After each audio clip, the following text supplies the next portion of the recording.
सकते हैं। अभी प्रसंग है गुरुदेव जी की पुण्य स्मृति सद्गुरु श्री अभिलाष साहब जी की। उनके विषय में तो कुछ कहा ही नहीं जा सकता है, और कहने का मतलब उनकी महिमा को कम करना हो गया। इसका मतलब नहीं है कि कुछ ना कहा जाए, कहना जरूरी है, लेकिन जितना कहेंगे वो कम ही रहेगा, क्योंकि उनकी ऊंचाई इतनी थी कि हम वहाँ तक पहुँच ही नहीं पाएंगे। और जब तक उस ऊंचाई पर न पहुँचे तो उसके बारे में कैसे बता सकते हैं? उस लेवल को हम कैसे बता सकते हैं कि उनकी मानसिक स्थिति कैसी थी, भाव दशा कैसी थी? ये बताना तो हम लोगों के लिए संभव नहीं है, क्योंकि कहते हैं ना, किसी देवता की पूजा करो देवता बनकर। ऐसे करोगे तो कैसे बनेगा? देव बनकर ही देव की पूजा हो सकती है। तो वैसे ही सद्गुरु के विषय में कुछ कहना, उस मनोदशा में पहुंचकर ही ये कहा जा सकता है। फिर भी जितना हम समझते हैं, जितना लाभ पाए हैं, उसे अपने शब्दों में कहते हैं। और आज हम सब, उनमें मैं भी शामिल हूँ, यहाँ बैठ करके आप लोगों के बीच कुछ कह पा रहा हूँ। मैं जानता हूँ, मेरा दिल जानता है कि सद्गुरु की कितनी कृपा है। माइक के सामने जाने में कैसे मैं कांपने लगता था, मेरा दिल धड़कता था, बहुत ज़्यादा कांपने लगता था, बोल ही नहीं पाता था। और सच कहूँ ना, गूंगे को बोलना सिखा दिए गुरुदेव जी। जो कभी माइक के सामने जाने से मतलब, और मुझे पता है गुरुदेव जी कैसे कार्यक्रम में गया, और जब सब पाठ हो गया, रात में भजन भी हो गया, अब मेरा नंबर आने ही वाला था और मैं मन से उठ के चला गया। तो मेरे एक संत ने कहा, देखो देखो ये भाग रहा है बोलने के डर से। हाँ, मैं सुन रहा हूँ, लेकिन मेरी हिम्मत नहीं थी कि मैं बैठूं और बोलूं। कई वर्षों की बात बता रहा हूँ, मतलब कई साल बीत गए उसकी बात है। लेकिन फिर भी संत लोग जो हमारे यहाँ के साथी थे, उबार साहब जी, तो हम लोग अयोध्या में साथ साथ रहते थे, साथ साथ। अच्छी तरह पता है, मैं 1983 में गुरुदेव जी के पास गया और श्री उबार साहब जी 1986 में। यद्यपि उसके पहले भी वो जा चुके थे, फिर से लौट आए थे, काफ़ी लंबे समय तक घर में रहे। लेकिन जब दूसरी बार जब वो गृह त्याग किए और फिर वह संत के मार्ग पर रह ही गए, वो था उनका 1986। और मैं उनके 3 साल पहले गया था। साधु वेश तो मेरा 1986 में हो गया था, शायद 1 साल या कितने साल के बाद, उनका ख्याल नहीं है, 1-2 साल के बाद उनका भी साधु वेश हुआ। कुल मिलाकर साथ साथ रहे। और ये भी सच है कि तब भी मैं न तो भजन गा पाता था, भजन क्या गाऊं, भजन यदि गाऊं ना तो अभी आप सब भाग जाएंगे, फटे बांस की तरह आवाज़ निकलेगी, आता ही नहीं गाने के लिए। लेकिन फिर भी कुछ गा लेता था बाद में। तो जब कभी संत लोग कहते थे कि जाओ प्रवचन शुरू करो, याद है मुझे उधर एक बार एक जगह है उड़ीसा में जहाँ जाते थे गुरुदेव जी के साथ में, कौन सी जगह है, नगरीज गए थे, हाँ उसके पहले, और नहीं एक और, नहीं हाँ उमरकोट। उमरकोट में गए, उस समय तो श्री गुरुबोध साहब भी थे, तो और मेरे ख्याल से देवेंद्र साहब गुरुदेव जी की सेवा में थे। ताकि जाओ शुरू करो प्रवचन के लिए। गया तो उस पंडाल में 2-3 गायें पैरा खा रही थी। पहले पैरा बिछाते थे ना, कहाँ भैया, मैट तो हम देखे भी नहीं थे, चटाई सब जानते हैं ये लोग, पुराने लोग। पैरा हम लोग के सोने के लिए भी देते थे और पैरा पंडाल में भी, है ना। तो अब पैरा खाने के लिए गायें खड़ी हुई थी। फिर क्या हुआ, जब भजन गाना शुरू किया तो वो गायें थी वो भी चली गई। मतलब उनको भी पसंद नहीं आया। फिर बोलने लगा तो देर तक के एक आध कोई आया होगा। तो ये होता था, बोल नहीं मिलता था कुछ भी। लेकिन फिर गुरुदेव जी ने कहा कि, और संत तो खास बात उबार साहब की याद इसलिए आई थी कि वो मुझे बहुत धक्का लगाते थे, बोलो बोलो ऐसे कहा के, और भी साथी लोग संत लोग कहा करते थे। तो फिर मजबूरी में कुछ बोलना शुरू किया, बहुत ही, जब कोई विकल्प ही नहीं दिखा, ऐसी परिस्थिति लाके खड़ा कर दिए, अब बोले बिना छुट्टी ही नहीं है। वो मुझे याद है, गोरेगांव की याद है, श्री अमृत साहब जी गुरुदेव सदगुरु श्री राम सूरत साहब जी के साथ की बात है, याद होगा, बहुत पहले की बात, शायद आपके घर निवास रहा या सत्संग रहा, मुझे पता नहीं है। उसी समय अमृत साहब जी ने कहा कि ये बोलते नहीं हैं, और ऐसा कहा करके वो पाठ में गए ही नहीं। अब कोई बोलने वाला नहीं, पाठ भी खत्म, अंततः मुझे ही बोलना पड़ा। फिर बोलना का शुरू किया तो धीरे धीरे धीरे धीरे, अच्छा पढ़ा था बहुत सारी, ज्ञान तो था ही, वो एक्सप्रेशन नहीं हो पाता, एक्सप्रेस नहीं हो पाता था, उसका प्रेजेंटेशन नहीं हो पाता था, उसको व्यक्त नहीं कर पाता था, व्यक्त नहीं हो पाती थी। ऐसा नहीं कि चीज़ें तो थी भीतर, पढ़ी हुई थी, सुनी हुई थी, लेकिन निकालने का ढंग नहीं था। फिर बोला पहली बार, शायद मुझे इसी याद है या और कहीं, तो बोला तो अब जब बोल के ख़त्म हुआ, थोड़ी देर में ख़त्म होना था, क्योंकि बहुत सारी तो चीज़ थी नहीं कि जो बहुत देर तक बोले। फिर उसके बाद अब मन काम करने लग गया, क्योंकि इस विषय पर तो ये भी उदाहरण दिया जा सकता था, ऐसा भी कहा जा सकता था, अंदर अंदर में प्रवचन करता था, अंदर अंदर।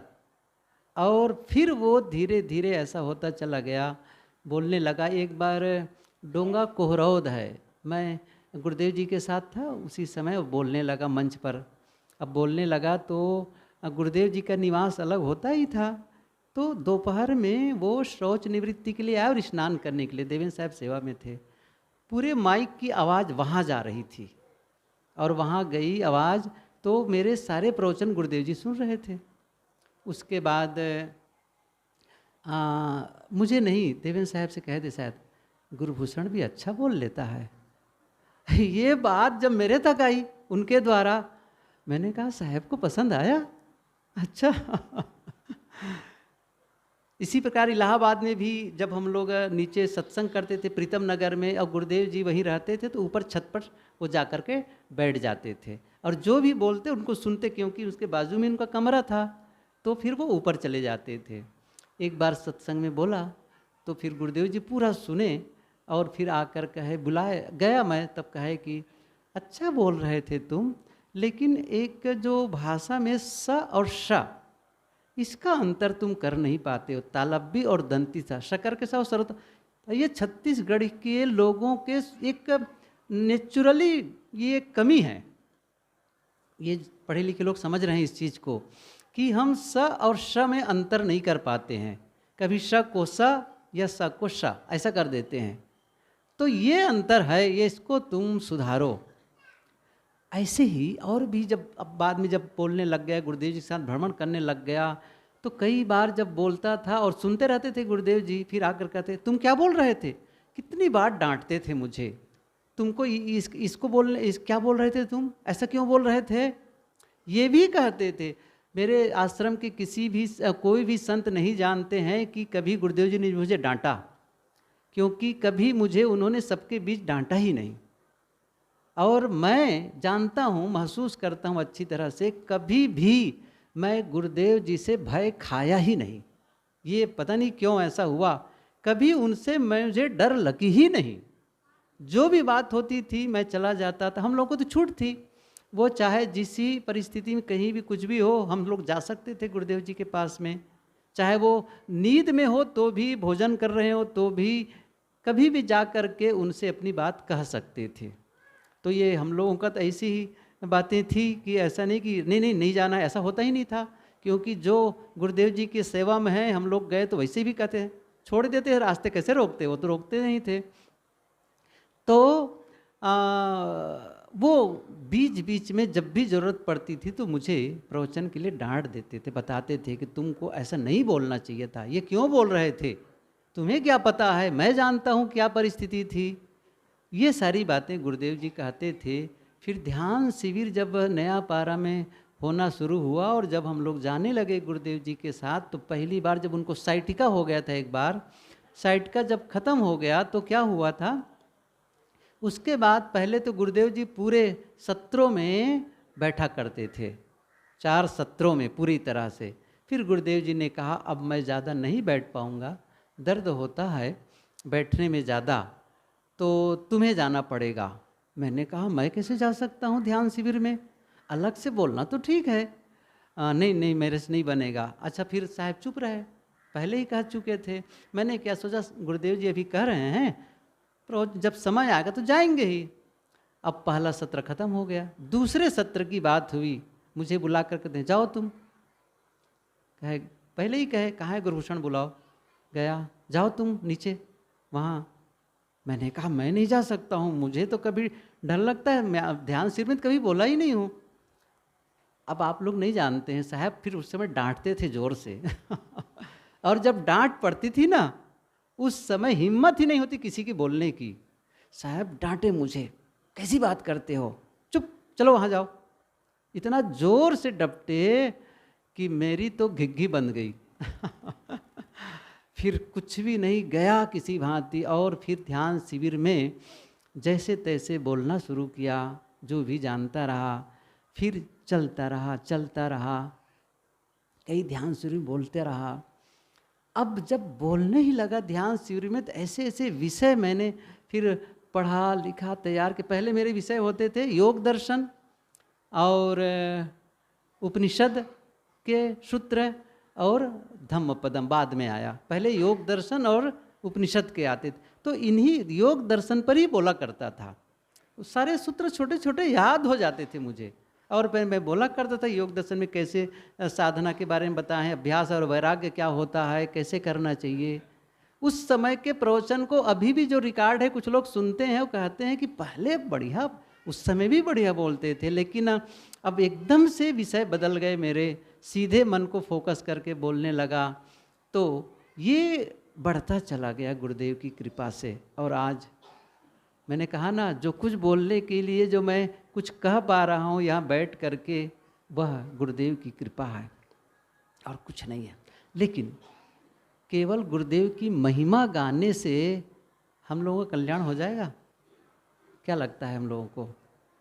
क्या उनके जन्मदिन पर, उनकी पुण्यतिथि पर हम गुरुदेव जी की महिमा गाएं और हमारा भला हो जाए? तो उसी प्रकार से है, कोई जप कर लो, कोई माला फेर लो, किसी नदी में नहा लो और आपका बेड़ा पार हो जाएगा। तो फिर ऐसे ही हो जाएगा फिर तो, कि हम गुरुदेव जी की महिमा गाएं, अब हमारा भी बेड़ा पार हो जाएगा। नहीं, ऐसा नहीं होगा। आखिर में चाहे सदगुरु कबीर हों, सदगुरु श्री राम सूरत साहेब जी हों, सदगुरु श्री अभिलाष साहेब जी हों, वे हमसे क्या चाहते थे, उनकी क्या अपेक्षा थी? आखिर उन्होंने पुस्तकें क्यों लिखी, उन्होंने प्रवचन क्यों किए? हम लोगों से क्या अपेक्षा करते थे? वो अपेक्षा ये करते थे, जो ज्ञान दिया जा रहा है, चाहे लिख कर चाहे बोल करके, उससे लोग ज्ञान को अर्जित करें और इस ज्ञान के अनुसार जीवन में परिवर्तन लाएं। और यदि हम ज्ञान को अर्जित न करें, ज्ञान का अर्न न करें और जीवन में परिवर्तन न लाएं, तो क्या गुरुजन प्रसन्न हो सकते थे? नहीं हो सकते थे। आज यदि गुरु जी आ जाएं, सदगुरु गुरुदेव जी आ जाएं, तो हमसे वो क्या अपेक्षा करेंगे? यही करेंगे, क्या अभी भी स्वाध्याय का क्रम है? पुस्तकों को पढ़ पाते हो? सत्संग को सुन पाते हो? और अपने जीवन में जो अपेक्षित परिवर्तन है, एक चीज मैं बताऊं आपको, जो हम नहीं कर सकते, जो हम नहीं कर सकते, यदि हम उसे नहीं करते हैं तो हमें दोष नहीं लगता है, कोई दोष नहीं है। क्यों? क्योंकि हम कर ही नहीं सकते हैं, इसलिए नहीं कर पा रहे हैं। लेकिन जो कर सकते हैं, यदि उसे भी नहीं करते हैं तो दोषी हैं कि नहीं?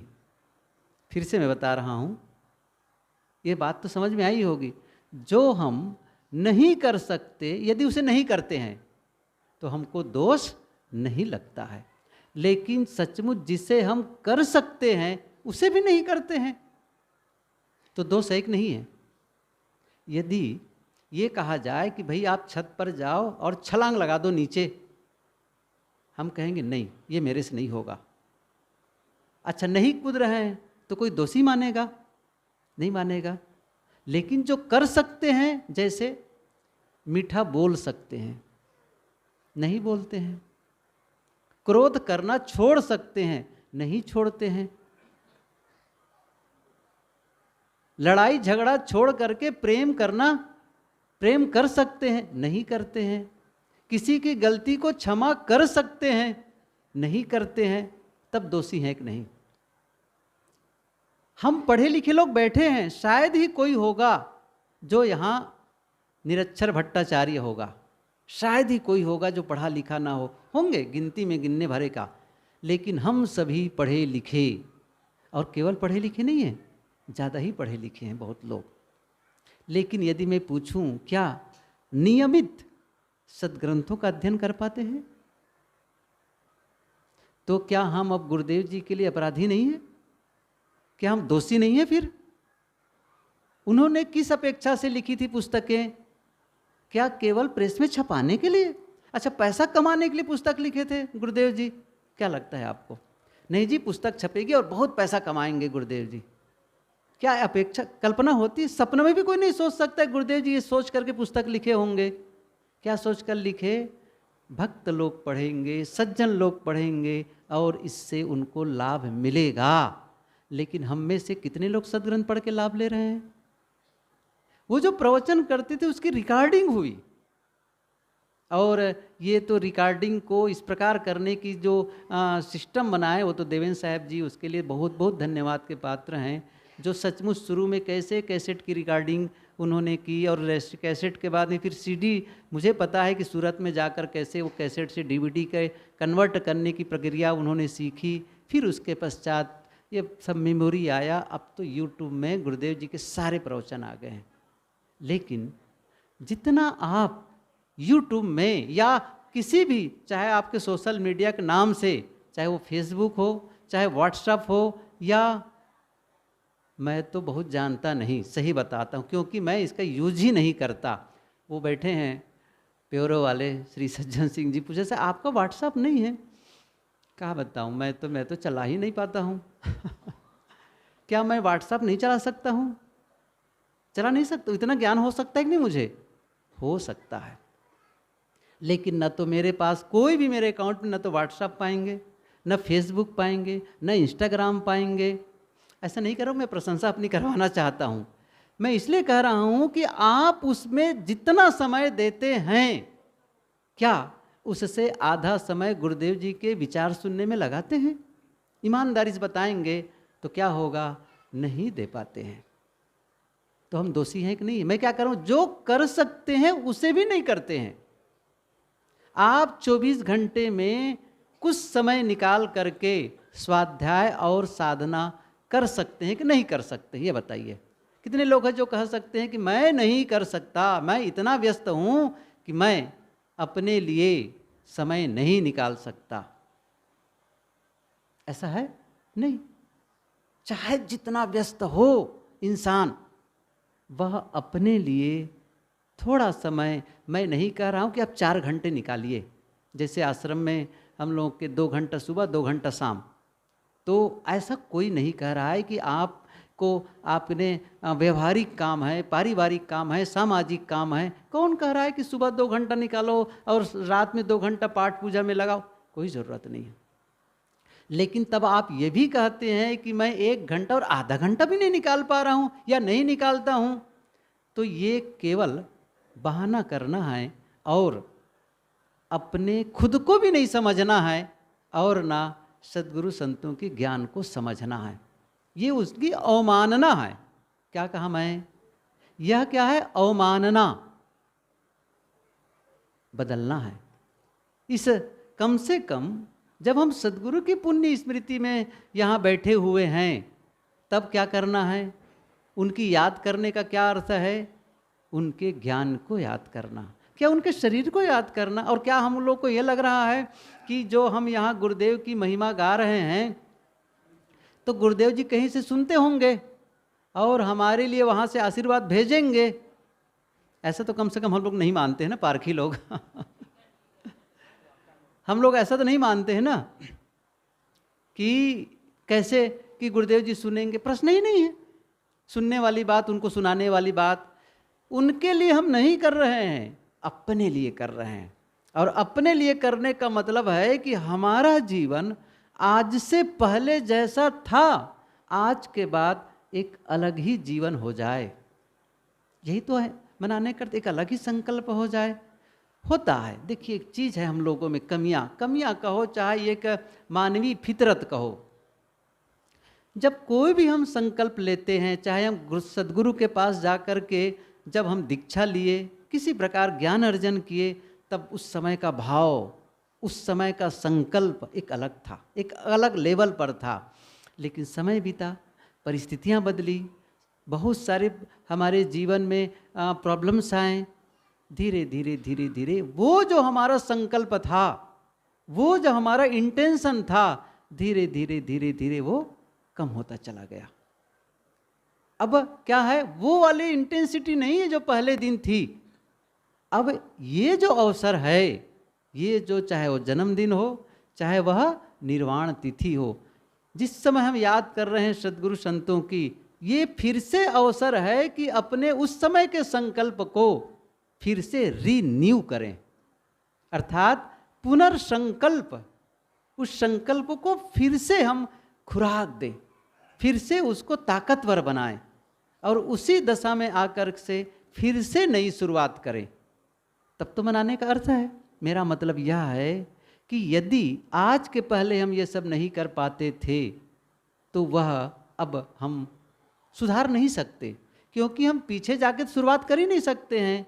लेकिन आज हमारे पास अवसर है एक संकल्प लेने का, कम से कम आज के बाद मैं कल से ज़्यादा नहीं तो मैं 5 पन्ने पढ़ूंगा। क्या ये संभव नहीं है? मैं पूछूं, हमें लड़ाई झगड़ा के लिए समय है, देश दुनिया घूमने के लिए समय है, फैशन के लिए समय है और तमाम कार्यक्रमों में जाने के लिए समय है। अपने जीवन को संवारने के लिए, ज्ञान अर्जन के लिए समय नहीं है। और इसलिए समय निकालना है ताकि हमारा जीवन सुंदर बने, हमारा जीवन सुखमय बने। और हम जब ज्ञान अर्जन करेंगे, हम जब साधना करेंगे, तो क्या हम दूसरों का भला करने वाले हैं? नहीं, अपना भला करने वाले हैं। और इसमें एक बात छिपी है जिसको मैं बताऊं। जब आप अपना भला कर लेते हैं तो आपके द्वारा दूसरों का भला होने लग जाता है। कैसे? मैं एक चीज़ बताऊं। जैसे कोई आदमी है, चाहे वो तंबाकू खाता हो, चाहे वह सिगरेट पीता हो, या फिर वो शराब ही क्यों न पीता हो, और इसको लेकर के पूरे परिवार के लोगों में तकलीफ है, परेशान है। लेकिन किसी भांति आपको ज्ञान का संपर्क हुआ, संत या कोई सज्जन मिले और उनके संपर्क में आकर के, और आप सचमुच उस चीज़ को समझे और महसूस किए और निर्णय लिए, बस ये मुझे गलती नहीं करनी है, ये गलत चीज़ों को ग्रहण नहीं करना है, और आप बदल गए, छोड़ दिए। लाभ किसका हुआ? आपका। लेकिन क्या परिवार वालों का लाभ नहीं हुआ? आपके रिश्तेदारों का लाभ नहीं हुआ? हुआ। एक आदमी घर में बहुत झगड़ा झंझट करता, छोटी छोटी बातों में क्रोध करता, चिड़चिड़ाता, शब्द ही गलत बोलता। कई लोगों को इतना भी होश नहीं रहता है कि मुंह से जो शब्द निकल रहे हैं कितना भद्दा है।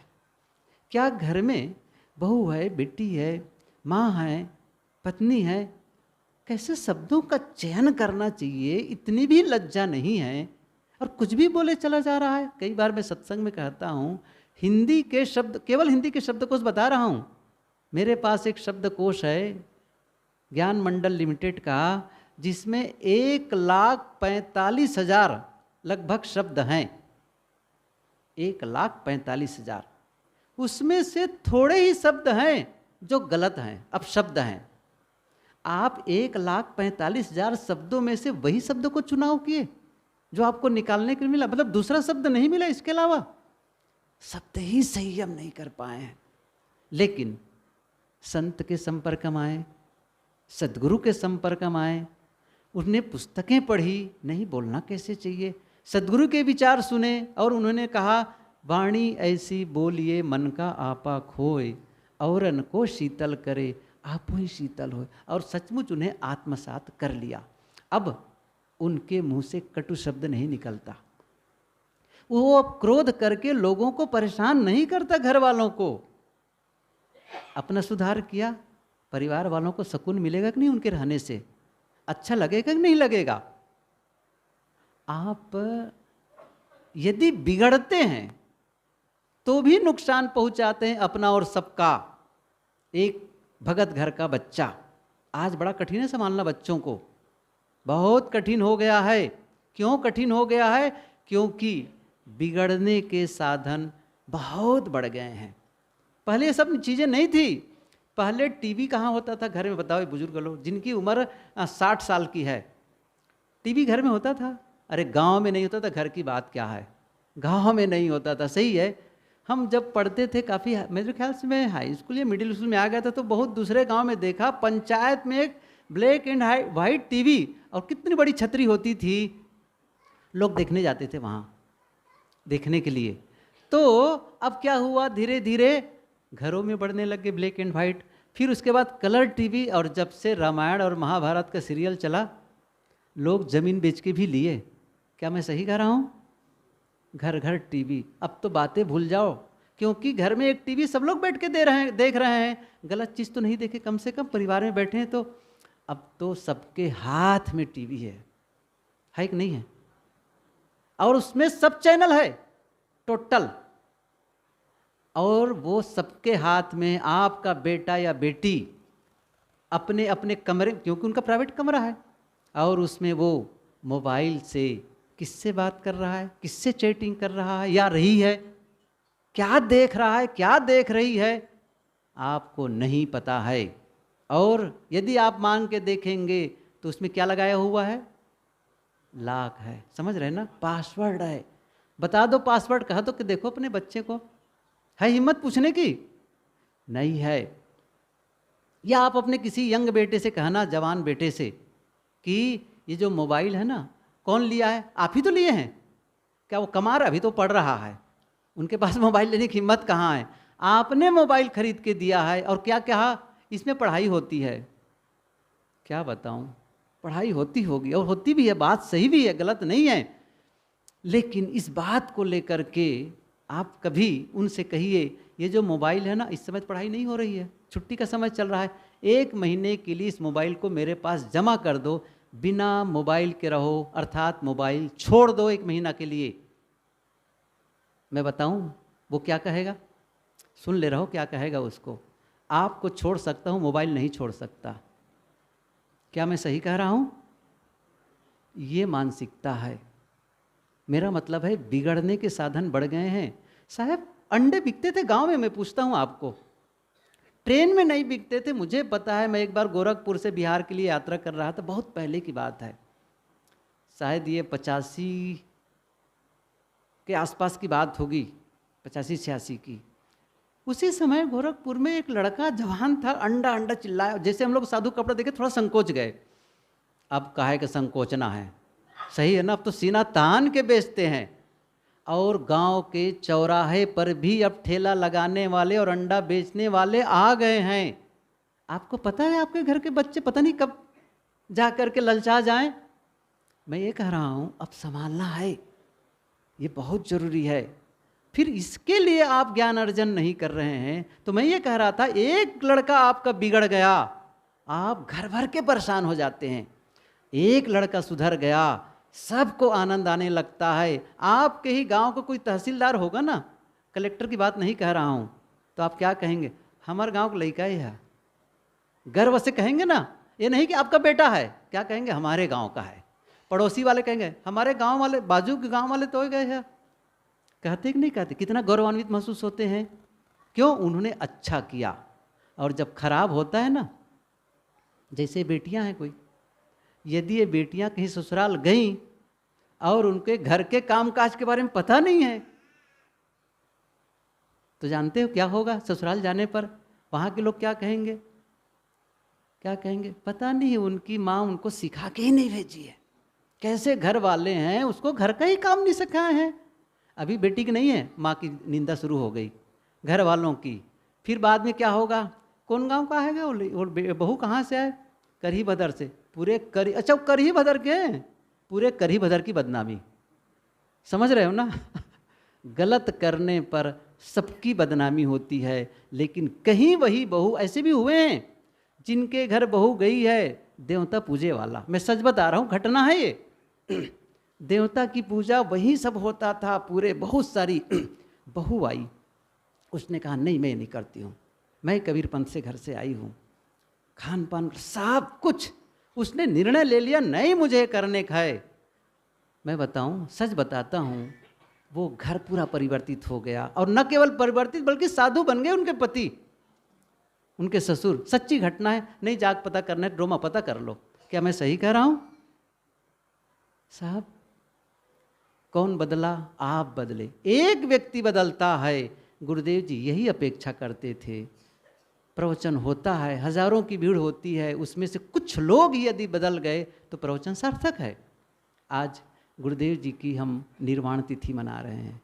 मैं कहूँ गुरुदेव जी हम सबसे क्या अपेक्षा करते हैं? मेरी महिमा गाओ, मेरी प्रशंसा गाओ? नो, मत गाओ महिमा, बल्कि जो मैंने कहा, जो मैं आशा करता हूँ लोगों से, वह करके दिखाओ। और वो सरल क्या है? स्वाध्याय करो, थोड़ी देर ध्यान कर लो, अपने अवगुणों को छोड़ने का संकल्प लो, सद्गुणों को विकसित करने का प्रयास करो। और इसके लिए भी हम नहीं कर पाएंगे तो फिर हम अधिकारी नहीं हैं जो हम सद्गुरु की महिमा गाएं। कोई अधिकार नहीं मिलता है। हम सभी एक संकल्प लें कि आज सद्गुरु की पुण्यतिथि है, उन्होंने जो ज्ञान दिया, या आज भी उनका जो ज्ञान मौजूद है सदग्रंथ के रूप में या फिर प्रवचन के रूप में, हम थोड़ा थोड़ा रोज, जैसे मैंने कहा ना, 5 पन्ने रोज पढ़ने का संकल्प ले लो। जब मैं 5 पन्ने पढ़ूंगा तब मैं नाश्ता करूंगा या भोजन करूंगा, तब मैं काम में निकलूंगा और आपका मैनेज हो जाएगा। और 5 पन्ने का मतलब होता है 10 पेज, और 10 पेज का मतलब होता है 1 महीने में 300, कितना हुआ? 300 पेज। और साल में 12 या 3600 पेज। कमाल हो गई बात। 3600 पेज की पुस्तक जान रहे हो कितनी बड़ी होगी? इतनी बड़ी होगी जिसको लोग जीवन भर में नहीं पढ़ पाते हैं। कई लोग उसको आप साल भर में पढ़ लेंगे। और कितना पढ़ के? 5 पन्ने पढ़ के। लेकिन नहीं लेंगे, नहीं पढ़ने का संकल्प ले लिया ना। क्यों पढ़ेंगे? क्या परीक्षा देना है क्या? नहीं पढ़ना है। मेरा निवेदन है, सद्गुरु ने जो मेहनत की है उसकी सार्थकता तब है जब हम उस ज्ञान को पढ़ें, उसको सुने, और केवल पढ़ें और सुने नहीं, वैसा ही जीवन बनाने के लिए मेहनत करें। ध्यान शिविर इसी के लिए है। ये मनोरंजन का साधन नहीं है कि आए मज़ा आ गया 5 दिन बस। अरे नहीं भाई, मज़ा के लिए तो घर में बैठ के मज़ा ले सकते हो। ये आत्म परिवर्तन के लिए है, जीवन परिवर्तन के लिए है। ये संकल्प हमें जगाने की ज़रूरत है। आप सबको बहुत बहुत आभार। हमारे बड़े प्रिय साथी हमारे सुशांत जी, जिनको बड़ा प्रिय नाम है भेषज भेषज दवाई, सही है ना? ये सबको दवाई देते हैं, बड़ी मीठी बातें। मैं इनका प्रवचन सुनता हूँ, अभी ऊपर में आकर के नीचे से बोलते हैं, बड़ा मीठा और बड़ा प्यारा रहता है। और संस्कृत के श्लोक तो जैसे झड़ती है इनके वाणी से। मैंने कहा बहुत अच्छा बोलते हैं, प्रवाह शैली इतनी अच्छी है। मैं कहता हूँ बोला करो, मुझे अच्छा लगता है सुनना आपका प्रवचन। तो और मेहनती क्या कहना है, कहना ही नहीं है। फिर हमारे इधर बैठे साथी लोग हैं, श्री देवेंद्र साहब हैं, दिनेंद्र जी हैं, और उधर जीवेंद्र, और आजकल मितेश जी आए हैं और उसके पहले ज्ञान जी थे। तो सब लोग आपस में संगठित होकर रहते हैं, ये अवसर प्रदान करते हैं कि आप सब आओ, संतजन आए, साधिकाएँ आएँ, भक्त लोग आएँ और ध्यान आपस में बैठें, करें, लाभ लें। जैसे ही बताया ना, बच्चों के लिए एक शिविर, बाल संस्कार शिविर कमाल का जो परफॉर्मेंस रहा, और जो वहाँ जो इन लोगों को जो सक्सेस मिला है, जो रिजल्ट आया है, काबिल तारीफ़ है। क्योंकि मैंने सुना तो निश्चित रूप से ये जो काम हो रहा है और जो यहाँ पर देहदान और नेत्रदान का जो कार्य होता है, ये तो ऐतिहासिक है, इससे पहले नहीं हुआ था। एक क्रांति सी आ गई और इसको देख करके अन्य आश्रम के लोग, अन्य संगठन के लोग प्रारंभ कर दिए, हम भी करवाएंगे, हम भी करवाएंगे। लाभ हुआ, कोई बात नहीं है, कहीं से भी उनको चिंगारी मिले और काम करें। तो ये सारी चीज़ें एक छोटे से आश्रम में, हमें पता है जब 1995 में उबार साहब और हम दोनों आए तो आश्रम की क्या स्थिति थी, अब तब टपकने वाली थी, गिरने वाली थी। लेकिन उन्हें कहा कि आप रुकिए, मेरा तो रुकना संभव नहीं है यहाँ, आप ठहरिए, मैं हेल्प करता रहूँगा। तो जो संभव हुआ सहयोग करता रहा अपनी शक्ति के बल से, और वो ठहर गए। लेकिन कमाल का उन्होंने परिवर्तन किया इस पूरे क्षेत्र के लिए, और उन आप सबका सपोर्ट मिला। और जो कुछ दिख रहा है, यह यहाँ के जो संत हैं उनका परिश्रम और आप सबका सहयोग, ये सब मिल कर के इस छोटे से आश्रम में भी इस प्रकार के छोटे बड़े कार्यक्रम होते हैं, और इसी प्रकार सहयोग बना रहे।